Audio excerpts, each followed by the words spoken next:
Hello, everybody. Aimee Takaya here, founder and friend at Free Your Soma, where you can learn to relax the tense, tight muscles in your body and liberate your whole world from within. Today on the podcast, I'm going to be exploring the number one thing that I wish people would stop doing. And this is especially important if you are a body worker or another healer. I would love to see other healers, other body workers stop doing this. We're going to be talking today about the way that it impacts another person when you comment on their body, right? When you comment how their body looks or how their body functions. And I've got some stories for you guys. I'm also going to be sharing from my own experience as a body worker and some of my ethos, some of why I don't go there and I don't talk about how other people's bodies look unless they are asking me, unless they are paying me to do so. Okay, let's get into it.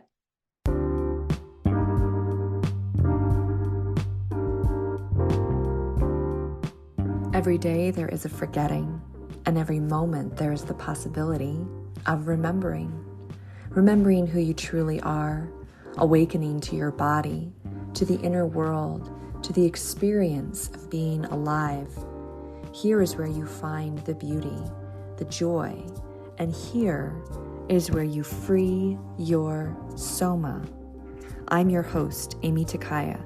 I'm here to help you move from pain to power, from tension to expansion, and ultimately from fear to love. All right, so this really is in line with a lot of the topics that I hear people talk about in terms of body positivity, but also like body neutrality, which is a wonderful, like new version of body positivity that I'm way more for because it's more attainable. Body positivity kind of feels like spiritual bypassing a little bit, right? But a lot of people within that field of body positivity or body neutrality or learning to love your body, learning to be with your body as it is, are talking about how it's really not a good idea to be commenting on other people's bodies and how they look and whether they lost weight and whether they gained weight. And the reasons behind this are, I think really somatic and actually really important to discuss. So I just want to say that, there can be a tendency if you are a body worker and, also a movement expert. I fall under both of those categories as a Hannah somatic educator, right? And when I look at people's bodies, like when I look around in the world and I look at people walking around, I look at people walking around the mall or, down the street, of course I see if I were to, put my eyes on them in a clinical way, I can see where they're out of alignment. I can see where their bodies are torqued or twisted, and with my modality, looking at the way that somebody is positioned tells me a lot about what muscles in their body are chronically contracted and are chronically tight. And as a Hannah somatic educator, I help people learn to release those muscles using the motor cortex of their brain, right? Most people don't know about my own modality. They don't know that it exists, but it absolutely does. So I'll just say this so I said it. Your brain is perfectly capable of releasing that tight muscle in your neck, that tense muscle in your lower back. Just nobody's showed you how the technology works. And that is what I do. And I do it at I like to say like a pretty deep, interesting level because of my own history with this modality and my own history in my body, right? Different episode, we can get into that. But when I walk around and I see people, walking around too, living in their bodies, it could be very easy for me to look at someone in a clinical way and see the way that their body's torqued or twisted or this shoulder's down, or even watching somebody limp, watching somebody walk with a unusual gait. It would be very easy for me to make an assumption about what that person is experiencing internally. When you see somebody walking around and limping, you might think that they are in pain, right? That would be, a reasonable assumption. Now, it's fine, all fine and good for you to have the thoughts and feelings you had. Honestly, we're not getting rid of our judging brain. Nobody's going to stop being judgmental anytime soon and stop their brain from doing that. But what I would like to speak to today is that you don't have to say the things that come to your mind. And when you comment on another person's appearance, it can have a negative impact, right? And even sometimes simple stuff that you don't even realize is going to impact the person that way. Like a compliment, something you might consider to be a compliment, another person might find, triggering or upsetting. Now, I'm not saying that we should never comment, or compliment on people again, but being a little bit more conscientious, being a bit more careful, especially if you are another body worker or a healer. So let's take the case of limping again. You see somebody walking around and limping, you could make a bunch of assumptions about them, right? If you maybe something's wrong with their hips, something's wrong with their back. Oh, something happened to them. They had some kind of injury or catastrophe. Or maybe if you know enough about the things that can happen to people, you're like, oh, maybe they have a neurological issue or a stroke or cerebral palsy, right? And we can have all these judgments. Well, the moment that you comment on the way that person walks, you are basically asking them to justify or to explain themselves, to explain to you, right, why they are existing the way that they're existing. And depending on the person, especially if that's a stranger, but even if it's like a loved one or like a family member, that can feel very confrontational, right? It can feel very awkward because maybe they were just living their life. One other really important point here I want to bring up is that simply because someone is walking in a strange way or moving in a strange way or positioned in an awkward position does not mean that they are in pain, that they are physically experiencing pain. They could be, but I will tell you, as many years working with people's bodies, you can't see what other people are experiencing unless they tell you, right? If you see someone limping around, you don't know that they're in pain. They might not feel any pain, but that's just the way their nervous system is organizing their walking pattern, right? Similarly, and this is can be kind of mind-blowing to many people because we look around often comparing ourselves to others. I have worked with a number of very, conventionally attractive, beautiful people who are struggling with insane amounts of chronic pain. And from the outside, they look fit, they look healthy, they have good posture. But what they are experiencing somatically is a lot of inner turmoil and pain. So you can't see this from the outside. And so when you make assumptions about people, it's kind of a good idea to keep them to yourself. That's my opinion. And that's because I've been on the receiving end of both of these kinds of assumptions. Did you know that your muscles are holding on to thoughts, memories, and feelings? If you have a tight neck or back, you're not just getting old, you're experiencing a buildup of tension from the life you've lived. Most people don't know this, but there is a part of your brain that can reverse and prevent chronic tension. When you relax your muscles, you not only move better and regulate your nervous system, but you also free yourself from the grip the past has over your body, so you can live with freedom, confidence, and enjoy your life now. How does that sound? Join me, Aimee Takaya, and discover what my clients are raving about at youcanfreeyoursoma.com. Now, for those of you who haven't, listened to my previous podcasts or been following me for a while, maybe you don't know my story, but I started out my body career as a hot yoga teacher. And I used to joke that I went into hot yoga as like a couch potato. I was a couch potato. I had no training in sports. I had no, previous history of physical training of some kind, so I thought. And I got into yoga kind of as a blank slate with a lack of body awareness. I had very little body awareness going into yoga, but I didn't know. We don't know what we don't know. And we get to learn through experience, from that feedback of trial and error, what's actually going on with us, right? So that being said, I started my yoga career in hot yoga, and that's a very intense practice. For those of you who don't know, it's a 90-minute class heated in a room that's 105 degrees minimum, usually. Sometimes they're soft, studios where they do it less hot, right? But I did this kind of in hot yoga's pinnacle heyday of like 2008. I started my practice. And, I had no idea that my posture was off, right? I stood up straight, so people didn't comment too much on my posture because I was upright. People only tend to comment on your posture when you're rounded forward.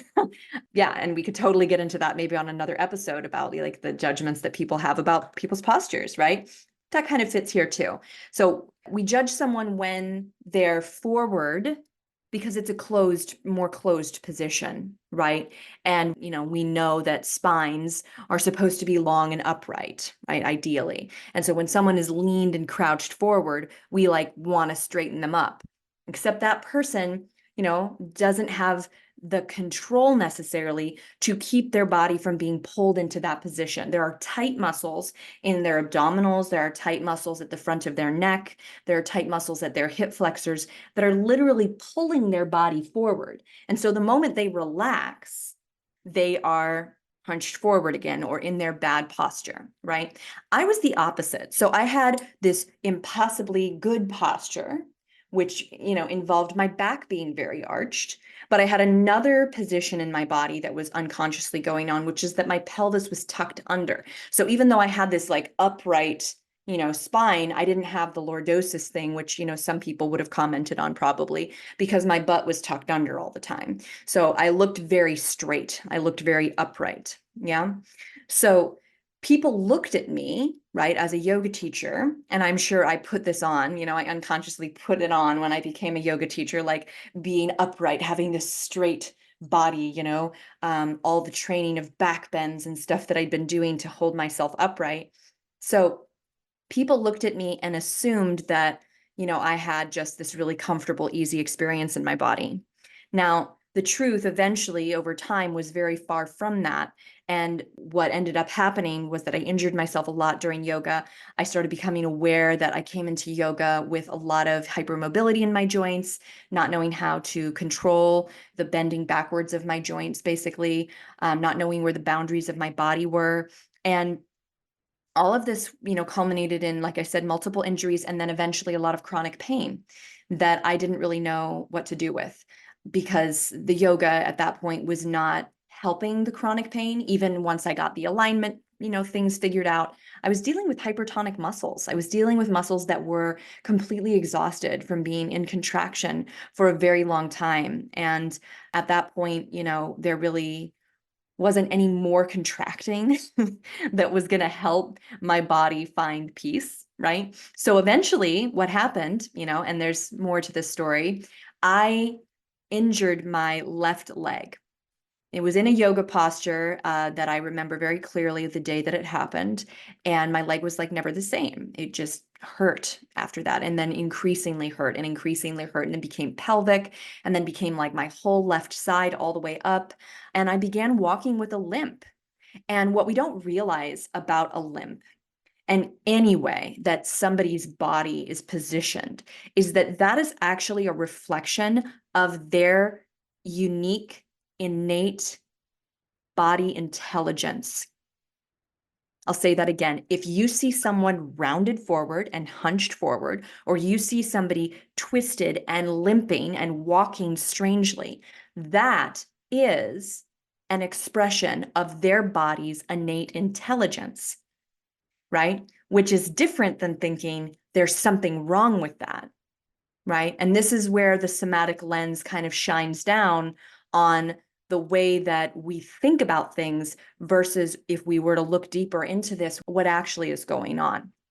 So there are ways that our nervous system copes with life on a muscular level and positions us in such a way based on our lived life experiences. So in my case, because I had all this pain on the left side of my body, it was literally painful to lift my left leg to climb up the stairs. It was painful to step down on my left leg in the morning, sharp shooting pain all the way up into my pelvic area, right? This, I didn't realize at the time was an expression of my body's intelligence. It absolutely was, and there's a whole lot I could go into and explain about the things I've learned from that pain in my body and the things that it's related to and why it showed up there and all of that, right? But the point here is that I judged it. I judged it as wrong and bad and that I shouldn't be having that pain. And I judged myself for walking with a limp and I was ashamed of that. And then anytime that somebody asked me why I was limping or if I was in pain, I felt very defensive and I felt very upset. And I wanted to just stop walking with a limp because I wanted people to stop asking me, because it just pointed out that I was sort of like helpless in this experience of being in pain.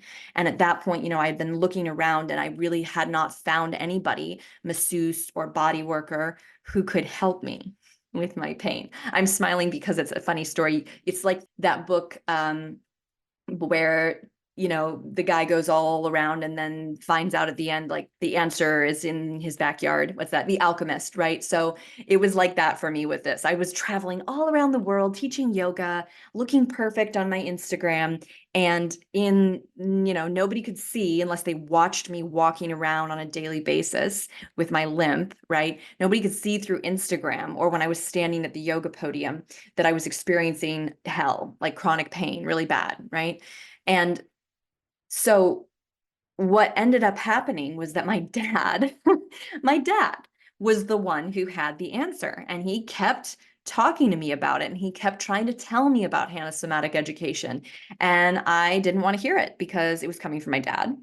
And I didn't want to hear it because it was so different than what I'd been doing before. And I didn't want to hear it because it meant taking a look at the ways in which I had unconsciously been hurting myself, right? And that was painful to look at that. And the ways that I might have unconsciously, through the way that I was teaching yoga, been unconsciously, right, or accidentally, I guess, helping my students hurt themselves. And that was a really hard thing to do. So I didn't want to look at it, right? But kind of back to the main point here, my dad would often comment on the way that I was walking. And to be completely honest, he still does sometimes. And it still irritates me. It still irritates me, well, because of a lot of things, because we don't like to feel like we're being judged. Of course, we're being judged, but we don't like to feel that. We don't like to, actually consider that we're being evaluated and judged by people around us. We want to be loved, right? We want to be accepted and loved. And when we're judged, we don't, feel included. We don't feel loved. It's kind of a difficult thing to feel both judged and loved at the same time, right? So when my dad would comment on my body, first of all, it would bring up other times in my life that he commented on my body, out of concern, for various things. And, I'm like typical females out there. Many of us have struggled with body image issues, right? And I know men struggle with this issue too. But we grow up in a culture where there, is a certain ideal that we're aware of. And when we fall short of that and when we don't live up to that, like, it's difficult, right? For some of us, and more difficult for some, some of us than others. I could do like a whole podcast on that as well.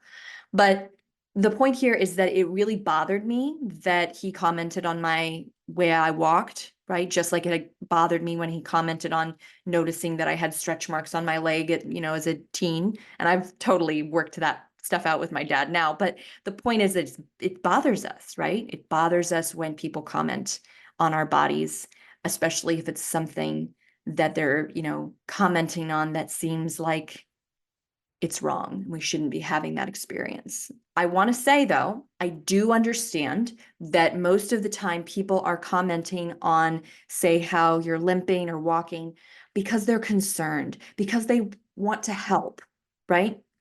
Here's the thing. If I have a friend and they are walking funny, and I'm a somatic educator and I am like I can totally help them retrain the way that they walk and release the muscles that are preventing their walk from, being smooth, right? I don't say anything unless they bring it up. If they bring it up, then okay, let's talk about it. Okay, you want some help, right? That's different. It's kind of like if your friend brings up that they lost weight or gained weight and is talking to you about it. That's totally different than, you haven't seen them a while and you go, "Oh my God, you lost so much weight," assuming that that's a positive thing, when in fact, and I have totally overheard this in yoga studios. "Yeah, I lost a lot of weight. I've been super depressed and smoking a lot of cigarettes." Right? We don't know. We don't know why they lost weight. Someone else could have gained weight and be like, wow, you gained so much weight. People hopefully have enough tact in this day and age to not say that kind of thing, right? But some people probably still do. And we don't know. Maybe they went through a really stressful period, or maybe they actually just started like enjoying their life and not obsessing about their body and being at the gym constantly, right? And enjoying their life. And that included like eating food that, put some weight on their body, right? My point is, we don't know what someone's inner experience is. We don't know what it is. We make it up and we make assumptions and we presume things. And my point here is that stop telling people your assumptions. Stop commenting on people's bodies, right? They don't probably realize it. Little caveat here. If someone has broccoli in their teeth, please tell them. If somebody has a booger hanging out of their nose, please tell them. If you think that somebody is wearing a really awesome outfit and has a great style, tell them, right? Maybe you like their haircut, right? You can say stuff like that. That's great. It's when we start commenting on their body that it gets weird, right? That it gets uncomfortable, like a sensitive thing, and we can easily hurt someone without realizing it. The other thing I want to say here is that people who are in a healing profession, when you comment on someone else's body, when they didn't pay you to do that, and they didn't ask you to do that, and you come to them with your concern, it can feel like a manipulation, and you might not realize that. And honestly, maybe it is a manipulation, and you might not have realized that either, because I've totally had like the little devil on my shoulder saying like, oh, that guy's walking funny. Like I should go tell him about hanosomatic education, right? I have never had the experience of going up to someone, the times that I have listened to that little devil on my shoulder and gone up and said, hey, I noticed you're walking funny. Like, let me give you my card. Let me help you with that. They never call.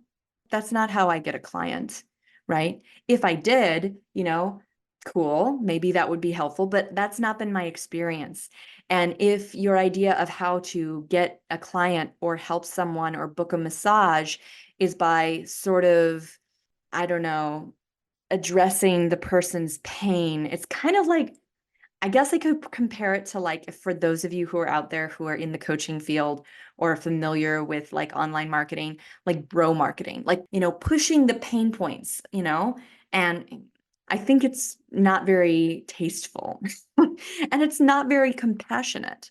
So I worked with this client at Joshua Tree Music Festival. I love Joshua Tree Music Festival. He came to my presentation on creating freedom from pain and had some change show up in his body, and the little lesson that I gave during that presentation, right, on how to release stress patterns, how to release muscles, tense muscles in your body. So he came and did a session with me, an hour-long session at my table. And his big frustration was that people were constantly commenting on how his head was really far forward. And he was born with a birth defect that was part of the reason why his head was forward. But more than that, he had a desk job where he sat for many hours leaning forward at a computer. So, I heard him. I heard how obnoxious, but also like how painful it was to have everyone that he was there to see at the festival comment on how his head was really far forward from the rest of his body. And in that moment, I was like, I got you. I understand that frustration. I did not like it when people commented on my limp when I had a limp. And if I'm totally frank, sometimes when I get very mentally and emotionally stressed, my limp shows up again, right? And my limp shows up to avoid discomfort, right? So often, if you were to see me limping, unless I'm like wincing and complaining, because now I'm very vocal about my discomfort, I'm probably not in pain. I'm just a little bit stressed right now. And that is an old pattern in my body that shows up and I start limping, right? That's an aside. But basically, I understood the way this fellow felt. And I, wished that I could just tell all of his friends to stop commenting on the way that his body was positioned. Well, we finished our session and he was way more upright. He felt way more ease and relaxation and calm in his body. And his head was not so far forward. And he was like really astonished, really grateful, and Then when he went out and saw his friends, everybody was commenting on how much more upright he looked. But more than that, they weren't just commenting on his physical appearance. They were commenting on how he seemed. He seemed so relaxed. He seemed so calm. He seemed so happy. He seemed so present, right? There's so much that we could comment on about what another person brings to the picture other than their physical body. We could tell someone how beautiful their voice sounds. We could tell somebody how wonderful it is, when they give us a hug, right? What a great hugger they are. Or we could tell somebody how their personality just lights up the room, right? Or what a beautiful smile, whatever it is. We don't have to be commenting on the way that their physical body is formed and the physical way that their body moves or is positioned, right? Especially with that little lilt of judgment, that little lilt of something's wrong with you and I'm noticing it. So this subject, I realize like some people are gonna get it more than others. And then of course there's gonna be, I don't know, not really naysayers, but people who, want to say, oh, but it's okay, da da da da da, just grow a thicker skin, right? Just get over it, right? I'm gonna tell you a couple of times in my life that people have commented on my body and it just like if anybody who's out there who's gone through body image issues, they started early on, right? They started very early on. And most people who are walking around and interacting with you, or even someone that you've gone on a few dates with, or maybe someone you see at the gym or the yoga studio, they don't know anything about your life. They don't know about what you've been through, the kind of pain that you've been through, and how your physical body might be reflecting that, right, in any given moment. And so, really, who are they to be commenting on how your physical body is looked or formed, right? So I've talked about this on a previous podcast a little bit, and maybe someday I'll have a nice deep dive podcast on it because I think it's a really important subject for people to understand and for also people who went through this experience for it to be more normalized, or at least, know that other people had this experience and survived it and thrived and, found love and all the things that you think when you're going through this that aren't going to happen for you, right? So when I was 8 years old, I went through puberty. I had what's called early onset puberty. I might have even been 7 when it started. And I basically, within a few months, turned into like a woman's body. And it was very, very uncomfortable, physically uncomfortable, emotionally uncomfortable, socially uncomfortable. I was bullied, and during that time, my body, like I said, it just felt like it kind of exploded and my hips got, wide all of a sudden and my thighs felt like they burst out. And in this kind of explosion, of my body changing, I got a lot of stretch marks. And so then, as an adult, right, kind of driving all the way into the future here, there's a lot of story in there of like what it was about and why I went through that and like the trials and tribulations of, having the body of like a woman who's had 4 kids when I'm like, a teenager and all of that stuff, right, that I went through. But flash forward to, in my 20s, and gosh, the number of people that would just comment on my stretch marks if I went to the beach, or they'd comment on my stretch marks at a hot yoga class, or they'd start randomly telling me about some cream that could like get rid of my stretch marks, or they'd ask me how many kids I had, you know, and it wasn't just men, although there were certainly men that did this, but it was also women. And sometimes it was like older women where it was like, I sort of was stunned because I'm like, you're like an older woman who probably has children, who probably has stretch marks yourself. Like, why are you talking to me about this? Why are you pointing this out to me? Like, basically, have you no tact? You know? Because for me, what my stretch marks were linked to was this really painful and uncomfortable experience that I went through in my adolescence, right? This going through early onset puberty. And so when someone would comment on it, it was like they were reading my diaries or something. It was like, you don't know like what I've been through, but yet you're, picking at this wound. You're picking at this scab, and what I realized is that people did not mean to intentionally upset me. I understood that even at the time, but my upset was still there. My frustration and my irritation was still there. And, there were a number of times that I actually spoke out and kind of stood up for myself, especially in, relationships with guys or something where, they make this like negging comment or something, about my stomach when they're also telling me how beautiful I am and blah, blah, blah. Right. And I would stand up and I'd be like, hey, like you don't get to comment on my body that way. You don't get to like poke at me that way. Like this is a sensitive area in my body and it's okay for this area to be sensitive. I'm still working on processing like all of these things that I went through, right?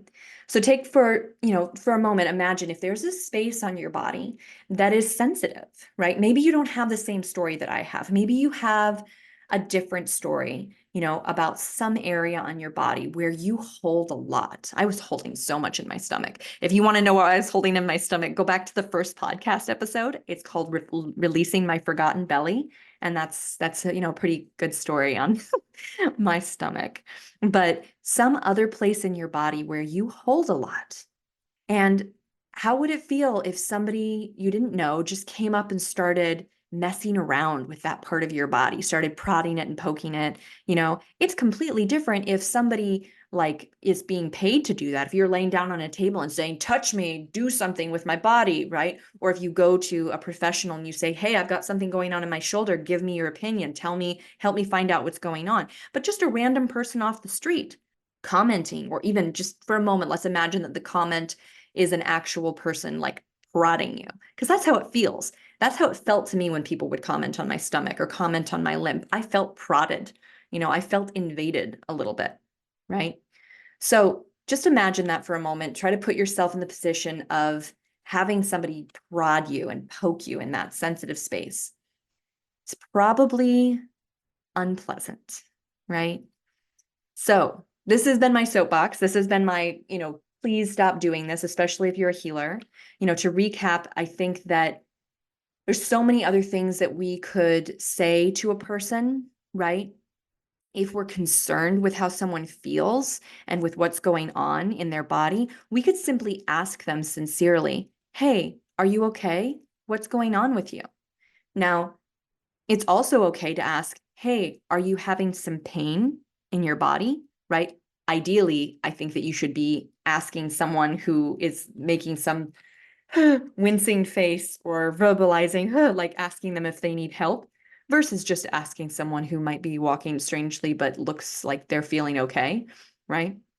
And then please, please, please, if you are another healer, if you are another body worker, please be careful, right? I'm not going to say don't do it completely, but please be careful about how you are commenting on somebody's physical appearance or their body or the way that their body's structured. Are you doing this because you want to help them, because you want to make a sale, because you want to get a new client, right? All those things are valid. I'm not saying that it's like wrong to want a new client. It's not wrong to want to help this person. But is there another way that you could introduce yourself to them, that you could find out if that's something that they actually need or something that they're looking for, rather than to kind of come at them with this little bit of invasion of their body's sovereignty, right? Of their body's autonomy in a way, by basically implying, like I said before, something's wrong here. So, food for thought. I would love to hear your feedback on this. So, if you're listening to the podcast, please follow me on Instagram if you don't already, at Aimee Takaya, right?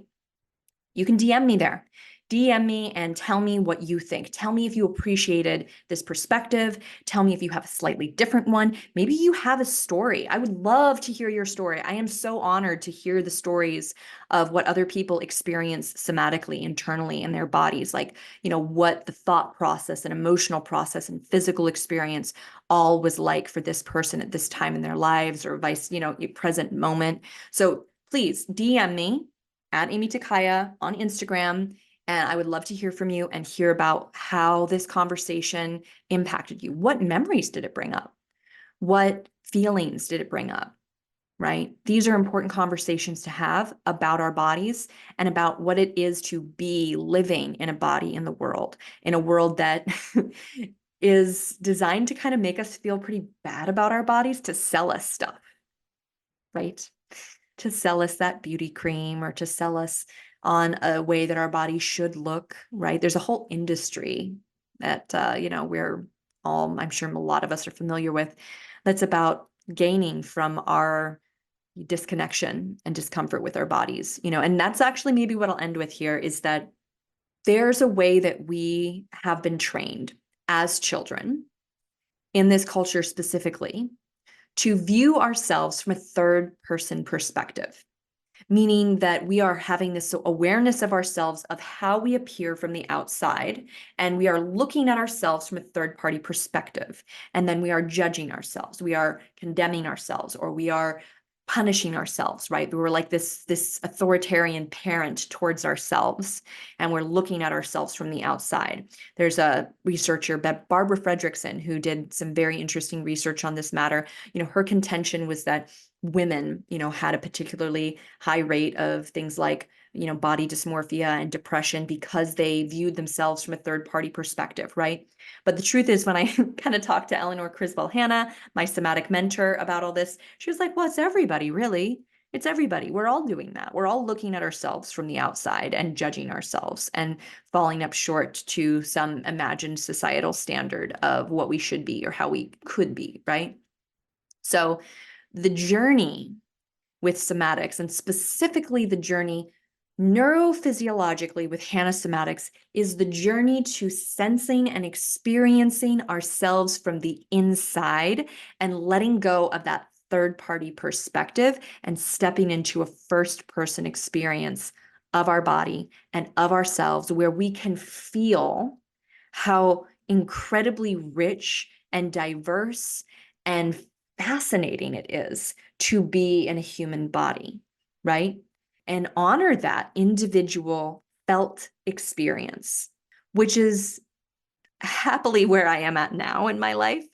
Um, yeah, maybe just closing with I'm already closing, but like the idea that the things that used to trigger me about, say, my stomach and early onset puberty, and, even just the word fat used to trigger me a lot. And I would get like irritated and upset.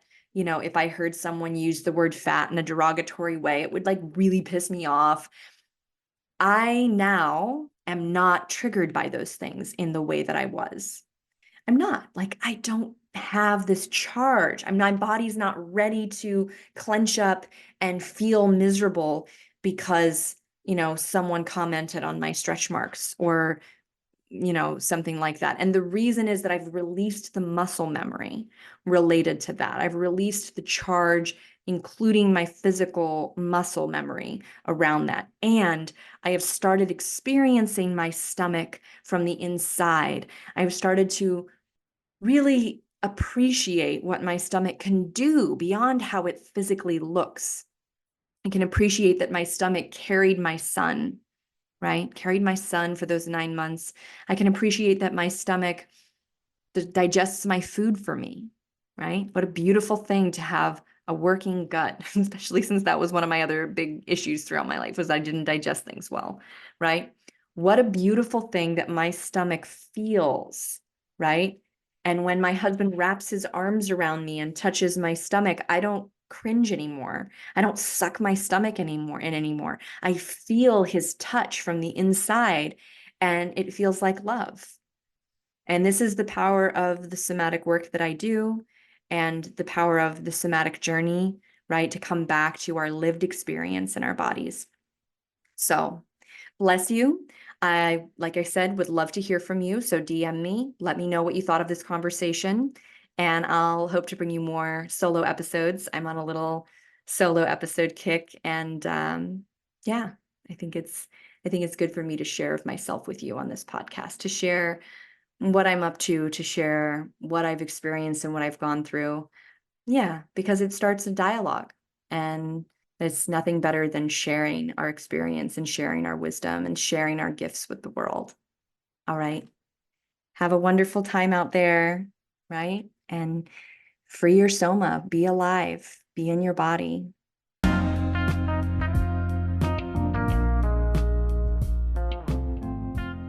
Hey there, friend. I hope you enjoyed today's episode. I would love to hear your thoughts. Follow me on Instagram at Aimee Takaya and send me a DM about this episode. I'd like to thank you for being part of this somatic revolution. And if you'd like to support the podcast and help more people learn about somatics, consider leaving a review or a rating. And finally, if you'd like to have the experience of relief in your tight hips or back and learn to understand what your body is really saying to you, visit youcanfreeyoursoma.com. I can't wait to share with you what is truly possible. Bye for now.